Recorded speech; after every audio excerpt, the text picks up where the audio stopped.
ಕೆಆರ್ಎಸ್ನಲ್ಲಿ ಏನಾಗ್ತಾ ಇದೆ ಹಾಗಾದ್ರೆ ಕಾವೇರಿ ಕೊಳ್ಳದಲ್ಲಿ ಕೆಆರ್ಎಸ್ನಿಂದ 1.70 ಲಕ್ಷಕ್ಕೂ ಹೆಚ್ಚು ನೀರನ್ನ ಕಾವೇರಿ ನದಿಗೆ ಬಿಡಲಾಗ್ತಾ ಇದೆ. ಹೀಗಾಗಿ ಶ್ರೀರಂಗಪಟ್ಟಣದ ಐತಿಹಾಸಿಕ ವೆಲ್ಸ್ಲೆ ಸೇತುವೆ ಪೂರ್ಣ ಪ್ರಮಾಣದಲ್ಲಿ ಮುಳುಗಡೆಯಾಗಿದೆ.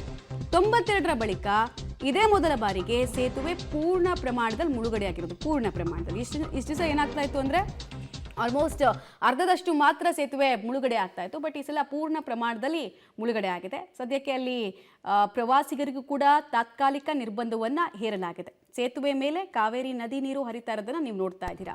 ಕಾವೇರಿ ಕೊಳ್ಳದಲ್ಲಂತೂ ವಿಪರೀತವಾಗಿ ಮಳೆ ಆಗಿದೆ.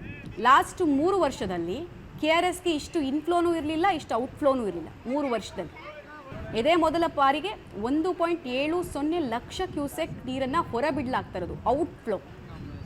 ನಾಳೆ ಈ ಸಂಖ್ಯೆ 2 ಲಕ್ಷನೂ ಆಗಬಹುದು ಅಂತ ಡ್ಯಾಮ್ನ ಅಧಿಕಾರಿಗಳು ಹೇಳ್ತಾ ಇದ್ದಾರೆ. ಸೊ ಪ್ರವಾಹದ ಪರಿಸ್ಥಿತಿ ಕಾವೇರಿ ಕೊಳ್ಳದ ಅನೇಕ ಗ್ರಾಮಗಳಲ್ಲಿ ನಿರ್ಮಾಣ ಆಗುವುದು ನಿಶ್ಚಿತ. ಕಾವೇರಿ ಹಾಗೂ ಅದರ ಉಪನದಿಗಳು ಕಾವೇರಿ, ಕಪಿಲಾ, ಹೇಮಾವತಿ ಇದೆಲ್ಲವೂ ಕೂಡ ಉಕ್ಕಿ ಹರಿತಾ